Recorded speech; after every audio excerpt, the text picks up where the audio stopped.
Welcome to the Wicked Podcast, where we read the business books you don't have the time for. I'm Marcus Kirsch. And I'm Troy Norcross. And we are your co-hosts for the Wicked Podcast. Look, the lighting is terrible, the echo is terrible, everything is terrible. I promise I'm going to get better stuff in here soon. But until then, oh my God, there's so much work to be done. You're now working for 2 clients. I'm working for 2 clients. How in the world do we find time for this? I don't know, and I'm still having a slight effort in maybe writing the second book, but I'm sort of doing that. Oh, so you decided to write a second book. That's amazing. That's really, really good. I still need to write my first book, but enough about us. Who's on the show? So today we have Steve Smith with us and his book Leadership, Levity, and the Power of Baked Alaska, which is talking I about love the I fact think that we the actually human almost culture. called it the power of the pizza. That's true. Yeah. It nearly was called The Power of the Pizza, which is the first story he told us. But he told us a lot of other stories. However, what were your takeaways? Yeah, I was telling him during the interview several years ago, my strapline for my business was helping other businesses to build trust through transparency. And it was really, really great to hear him talk about how important it is to have trust in an organization, to develop and to build culture, to improve communication, to have a trusted, safe place in which to actually have a healthy tension, is what he called it, which I thought was really, really good. And the other part of that, of course, is transparency. What are you trying to achieve? What do you want to achieve? And what are the boundaries as to when transparency is accepted and when as a corporation, you have to kind of hold some things back. So I thought trust and transparency resonated with me and a lot of my things, a lot of things that I've done over the years. But what were your takeaways? I think my main one was for the last one, the one you picked back out, or when we talked about the book before the interview. It's just like being nice. So the idea of, being kind and instead of trying to manufacture that level of culture, he said, it tends to be more of an organic thing. If companies try too hard, it's just not working or people are not buying it.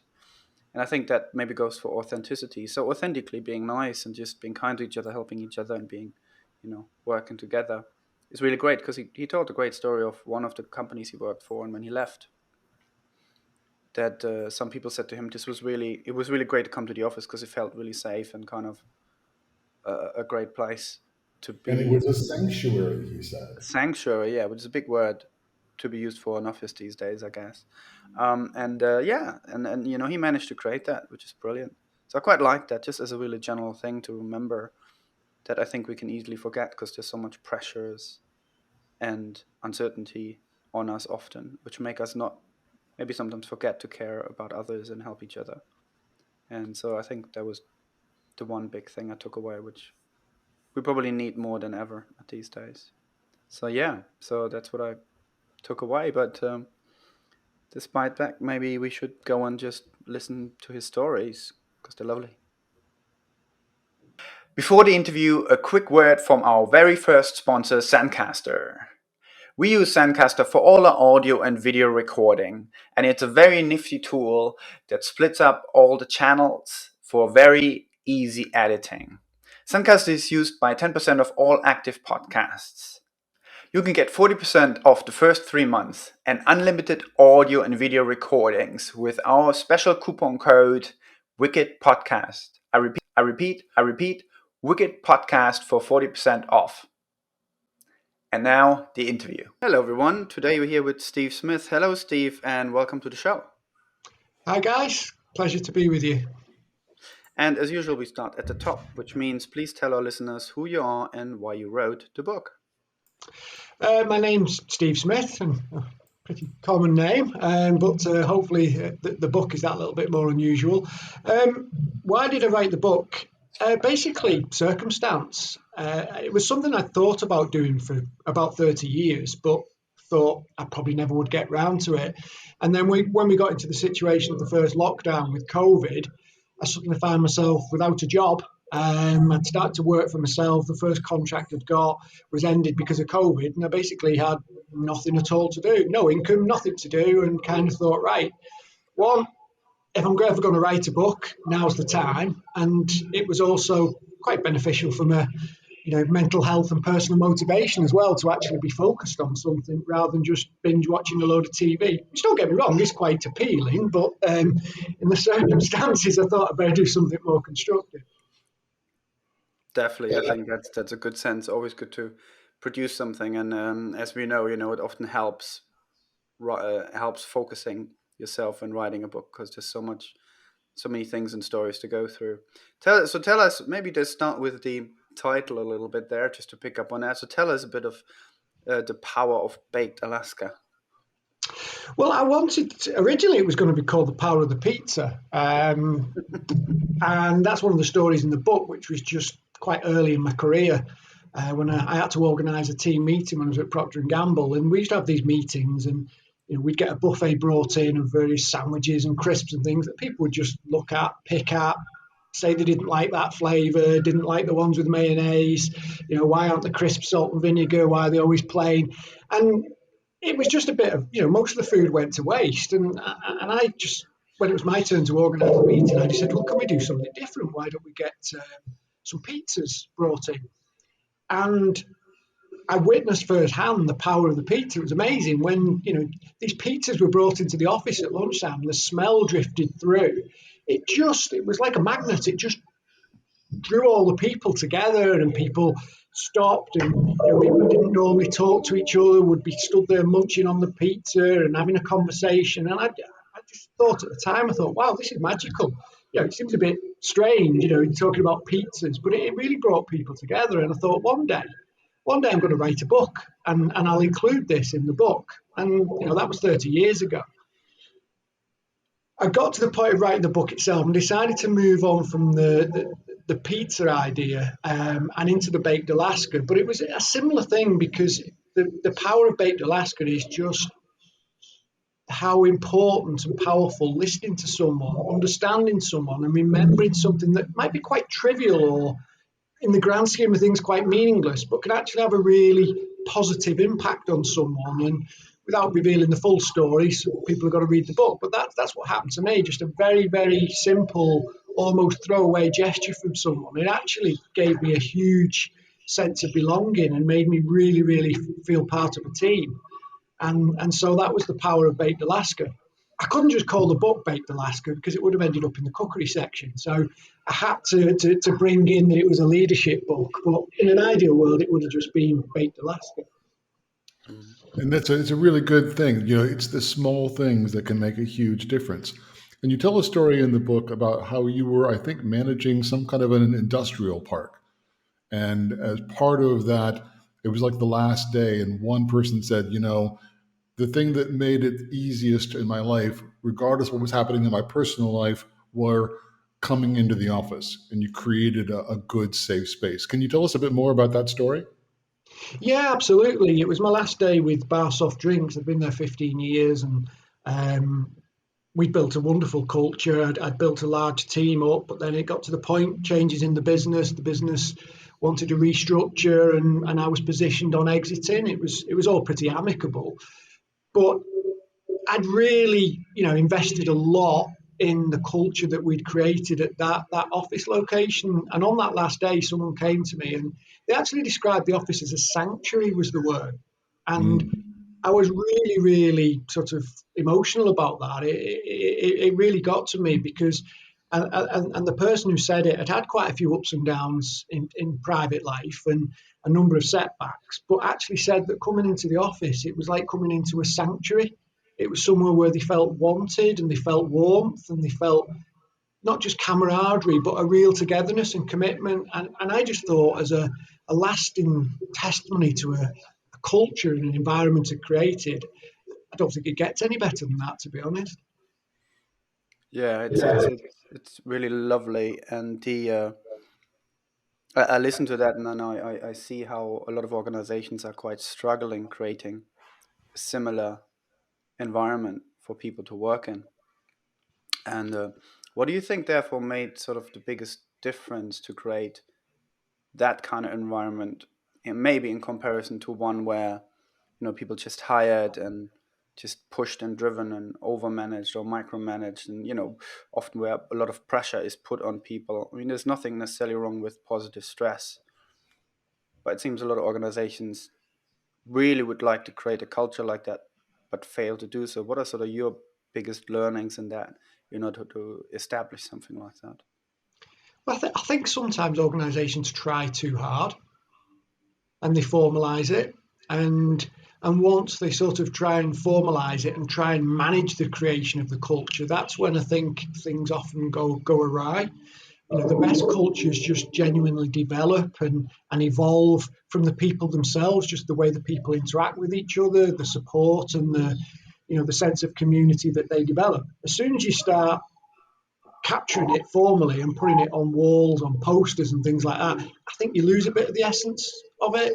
And some customers, some companies will also try it top down, and that also doesn't work. I genuinely believe that, from my experience, that the strongest and the most positive cultures almost come bottom up because everybody's pretty much automatically bought into it. As soon as you get people at the top trying to orchestrate it and pull the strings, I think you really lose the spirit of it. And that was the great thing about that office location I was in.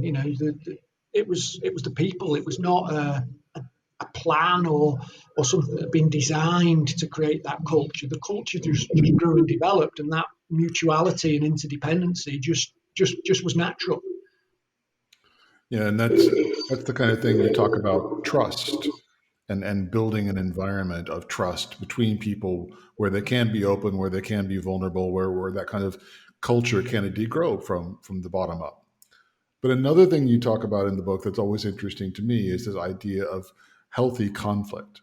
I mean, a lot of people that I know, especially in Britain, not so much in America, but especially in Britain, are, let's not have kind of big conflicts. In America, if you look at Trump, he actually wanted to have kind of all-out war between the different people in his team because he wanted to see them fight and see who was going to be the gladiator that comes out on top. Tell us a bit about healthy conflict in an organization and why we should have it, and why we should embrace it. Yeah, I mean, like, we used to use the phrase a bit of healthy tension, because if you don't have any tension or conflict, then you can risk groupthink and everybody thinking the same way, and then you don't get that creativity, you don't get that innovation, you don't get that spark for something new because everybody's automatically thinking in the same way. So you do need, some disagreement, but it's the level of it and how it's managed. And I think Patrick Lencioni's work is brilliant for that, where he talks about the dysfunctions of a team, and the basic thing is trust. As you said, Troy, it's trust, and until you've got trust, you can't then resolve the conflict in a productive way. So if you've got that level of trust in your organisation, the conflict can come, and that's where the conflict can be harnessed and used as a positive force. I think sometimes, the example you used of Donald Trump, maybe shouldn't link these characters in the same sentence, but I mean, that was Hitler's model in Germany. He loved to have all his acolytes fighting and sparring with each other, and they didn't trust each other at all. They were always trying to curry favour with the Fuhrer and backstabbing each other. And that doesn't, to me, that doesn't lead to a sort of synergy or a real purpose and a real combination of effort. It just leads to people trying to score points and one-upmanship, and trust breaks down.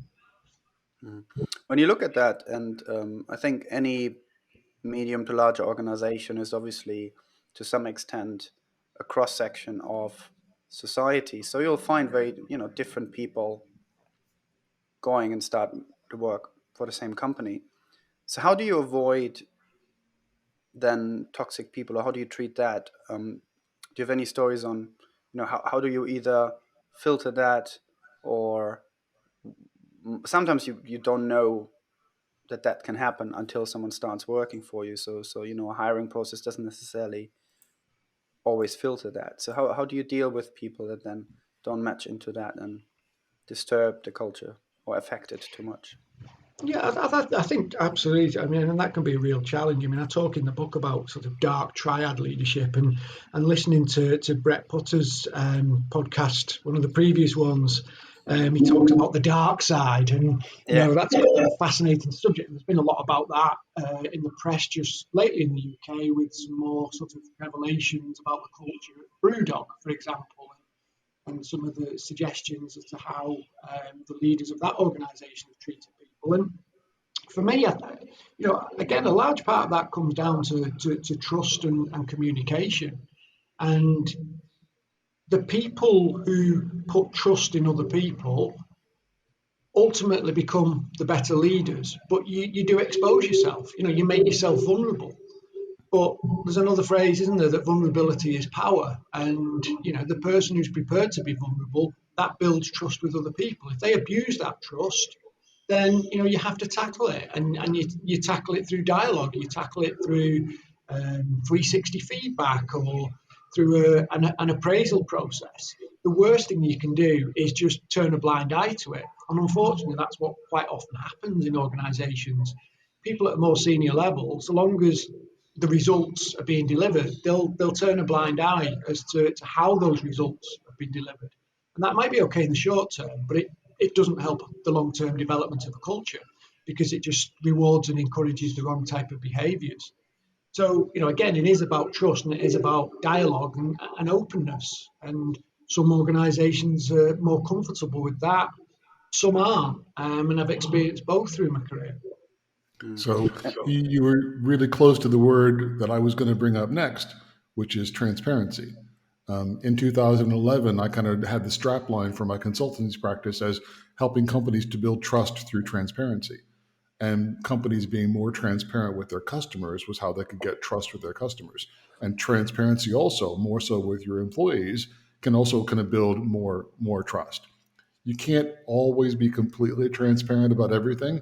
I mean, things that affect the stock price or, major mergers and acquisitions and those kinds of things. But how do you find that right balance of transparency, especially in a culture where, a lot of startups, everybody wants to know everything. And they feel like, if the executive leadership is holding things back, they've stopped trusting. So where do you draw that line? How do you see that? Yeah, it's a really good example. One of the things I cover in the book was when we came into work one day and found that Bar Soft Drinks were about to merge with Britvic. Ultimately, it never happened because of regulatory issues, but we just walked in one day and found that out. And look, I mean, that couldn't, that kind of transparency couldn't have been shared with everyone. It was the people who were involved at the highest levels in the project and the negotiation and the acquisition process, and it had to be kept. And some information does need to be kept back like that. And I think most people recognise and appreciate that some things can only be shared at the appropriate time. I think it's when the sort of lesser and more trivial things don't get shared and don't get communicated that people get more frustrated. It's the old knowledge is power type of environment where people like to sit on data and information and then use it almost as a weapon when it most suits them. And that's the type of lack of transparency that I think is really damaging to an organisation. I mean, I kind of rather crudely and flippantly in the book say that if you're lacking in trust and transparency, then you create an environment where a four-letter word that begins with a T and ends with a T, it allows that type of person to flourish. And so a little bit crude and flippant, but I very much think that's the case. If you're not encouraging transparency, if you're not encouraging people to put trust in others, then you create that sort of closed shop, that sort of cabal of decision making, and that's certainly not the type of environment that I would ever want to work in. Yeah, and I just been recently in a project, so sort of at some point last year, I don't mention which point in order to not be traceable back, but in a situation where you had a kind of a management layer that was sort of producing that lack of transparency and created a bit of a proxy conversation between leadership and the teams. And you could see how that created just uncertainty and lack of listening and shifting of priorities and outcome, that then the team ended up being confused and couldn't function properly. And interestingly, I think leadership might have not at that point seen actually what was really going on because the person in between sort of held that back. So how do you have you ever been in a situation where that was sort of happening, where leadership was eventually finding out that they didn't have all the information and they thought things that were proper weren't, and sort of issues being kept hidden through proxy or something, because that seems to be that goes into the subject matter you just discussed earlier, where there's certain pieces of information that leadership might not want to share or shouldn't share at certain points, which is totally fine and everyone understands. But it also works the other way around. If the team is struggling and that isn't communicated in order to sound performance is better than it actually is, so it goes both ways, right? So how do you deal with that kind of with those proxy roles, and have you ever managed to resolve something like that, or what's your view on these kind of situations? Yeah, I mean, when I was in Procter and Gamble, if ever there was dignitaries, senior management coming over from the US or anywhere, there'd be a bit of a flap and a panic. And if they were going out to visit some stores and see the products on the shelf in the superstores and the supermarkets, then somebody would go out a few days before, brief the store that these people were going to come, make sure that the fixture was all dressed perfectly and the planogram was perfectly in place, and then they'd come in with the dignitary and show them what a great job we were doing, and then they'd go off again and think, okay, everything's fine. And as I rose up organisations myself, and when I became sales director for Bar Soft Drink, whenever I was going out on a field day, that was the last thing I wanted. I didn't want a sanitised sort of view of what was happening. I always wanted to know what was happening, what were the problems, what were the issues, because that was the only way I was going to be able to add any value and help the people move things forward. So I think sometimes you do get that sort of, restraint of information and that desire to, get the senior person in and get them on the way again. But again, that comes down to me to a poor leadership culture, really.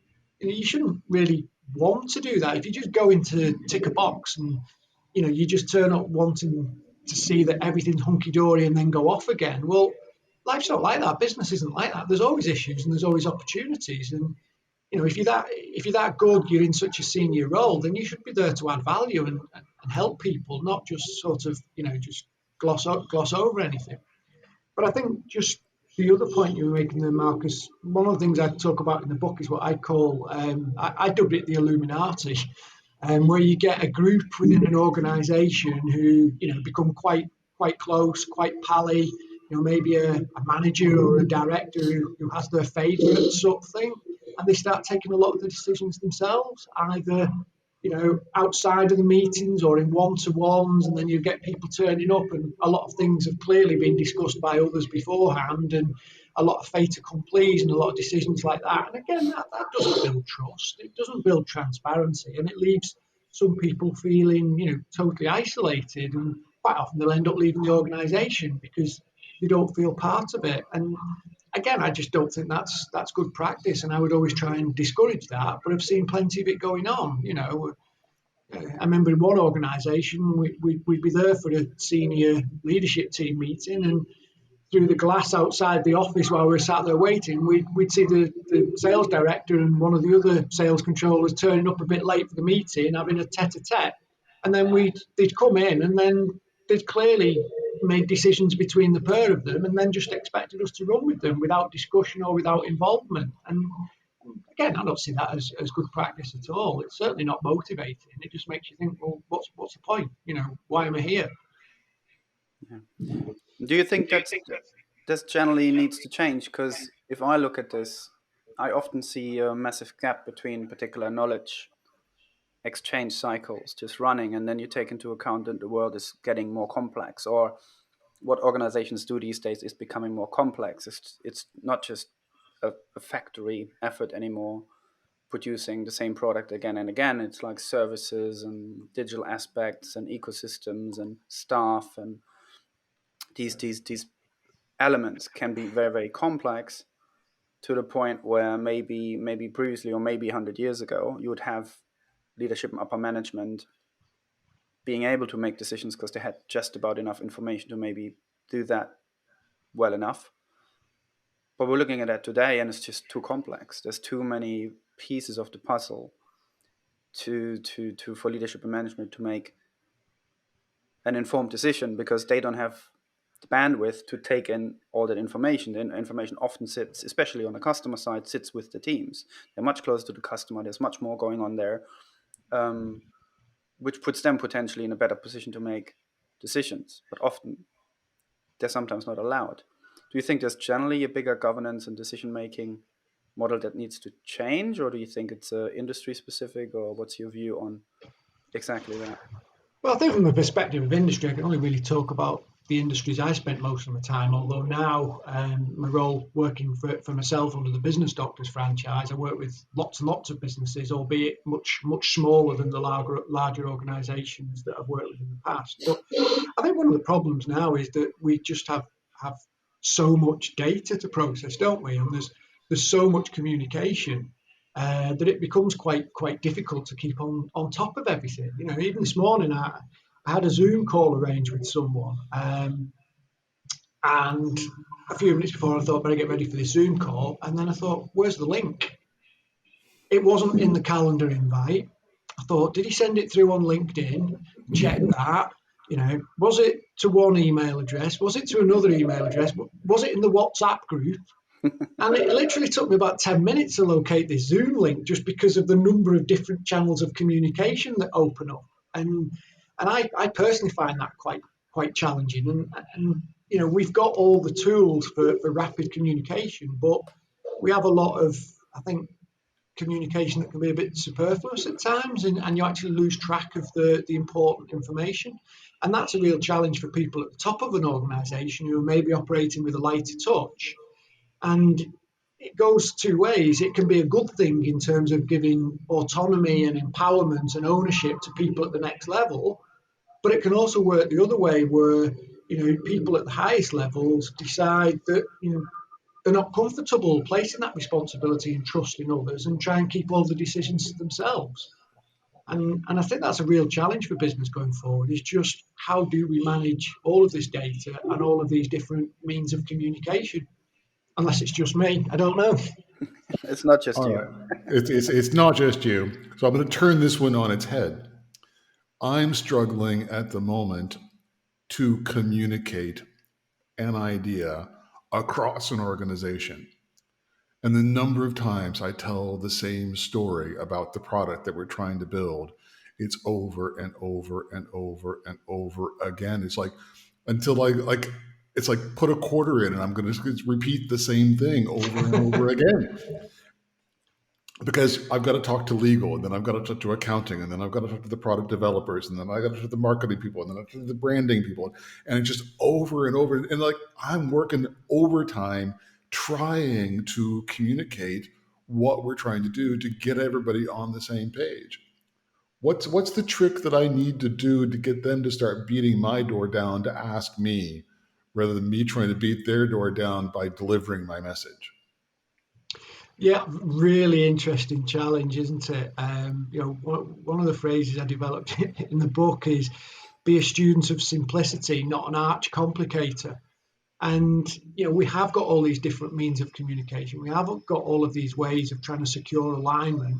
But, you know, some people like to work with a shared document. Some people like to get everyone to jump onto a Zoom meeting. Some people, you know, like a good old Word document that they can pore over and ponder and think about. And that is a real challenge. To be honest, I'm not sure I've got the answer just at this moment in time. I think sometimes you maybe just have to go back to doing something in a very different way for cut through. From the grocery industry, where I spent a lot of time working in the past, there's some retailers now who have gone back to heavy leaflet drops into people's houses, because so much marketing and communications become digital and online that actually putting something through someone's letterbox at home, talking about all your great prices on products for sale, in some ways actually has more cut through because it's something physical and it's something tangible. And yes, okay, they can crumple it up, put it in the bin, but it takes more effort to crumple something up and put it in the bin than it just is to press delete or to just ignore a message. So I think sometimes, sure, it's about just finding a completely unusual and different way of communicating something that just really just collars people's attention. One of the stories I didn't put in the book, which I wish I had now, and I kind of forgot about it at the time, was quite a few years ago when we were trying to sell a new Rubicon juice drink into Waitrose, the supermarket chain, and we just couldn't get time with the buying people. We just couldn't get an appointment. We couldn't get time. We had a product that we thought was really suited to their offering, but we just whatever we tried, phone calls, emails, etc., blank, nothing happened. And one day the account manager comes to me and said, "What are we going to do? I've got to get this in front of Waitrose. What can I do?" So we stopped and thought about it, and I said, "Right, do something completely different. Why don't you go and buy a cooler bag and an ice pack, put a sample of the drink in it, put a nice sandwich from Waitrose in it, and something for the guys' lunch, a brochure about the product, take it into head office, put it on the front counter for delivery, and get someone to take it up to him." The guy said, "Do you think that'll work?" I said, "I don't know, but we've tried everything else. Why not?" The funny part of that story is he actually went to town on it. He didn't just buy the cooler bag and the sandwich, he actually went and bought a blow up palm tree and an inflatable monkey, because Rubicon was a sort of exotic juice drink, based sort of in exotic areas. So he tried to almost recreate a sort of desert island in the reception of Waitrose, and within half an hour he got a phone call off the buyer because it was just so different. It had the cut through. Unfortunately, I don't think we ended up getting the product actually listed, but we did actually get an audience with the buyer because we just did something so different. And I think sometimes you've just got to use a phrase, think outside the box a little bit and think, right, okay, if all these different ways aren't getting people aligned, what can I do that's really, really different? Well, I hate to say it, but we always have more questions than we have time. So I'm going to give you a last one that's kind of a comment, and you tell me whether you think it's right or not before we wrap up. As I was reading your book, there's a lot in there that makes perfect sense. A lot in there that I absolutely understand and I get and that I resonate with.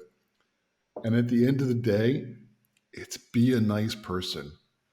There's just something as simple as be a nice person and build those relationships. And that's kind of the big message that I'm taking away. Is that close to one of your core messages out of this book? Yeah, absolutely. And thanks for recognising that, Troy. Very much so. I mean, look, people appreciate being appreciated. They don't appreciate being taken for granted. They don't appreciate people talking down to them and being rude and treating them like rubbish, if you like. And it never fails to amaze me how so many people could go through a business career and think it's okay to do that and treat people like that, and then maybe sometimes wonder why they don't get support. To me, good manners and respect for others is as important a tool as your phone or your laptop. But if you walk out the house in the morning and you realise you've forgotten your phone, the chances are that 95% of people will go back and get it. But so many people walk out the front door and leave the manners and the respect and the courtesy behind, but think it's okay to get through the day like that. And there's just, no need for it. I just think it's unnecessary. So yeah, that is, the basic learning is that business is serious, business is important. We're under pressure to get results, but I just don't see that you need to treat people in a bad way to do that. And I think it's very, very short term. Lovely. Very nice words to wrap this up. So, Steve, thank you so much for your time, for your insights and your stories, and thank you for being with us. You're very welcome. Thank you, and thanks for the opportunity to come along and chat. When you have written a book, as you know, it's you put a lot into it, and it does become a little bit like your sort of baby to an extent, and it's just nice to be able to chat about it. So thank you for the opportunity. You've been listening to The Wicked Podcast with co-host Marcus Kirsch and me, Troy Norcross. Please subscribe on Podomatic, iTunes, or Spotify. You can find all relevant links in the show notes. Please tell us your thoughts in the comment section and let us know about any books for future episodes. You can also get in touch with us directly on Twitter on @WickedandBeyond or @Troy_Norcross. Also, learn more about the Wicked Company book and the Wicked Company project at wickedcompany.com.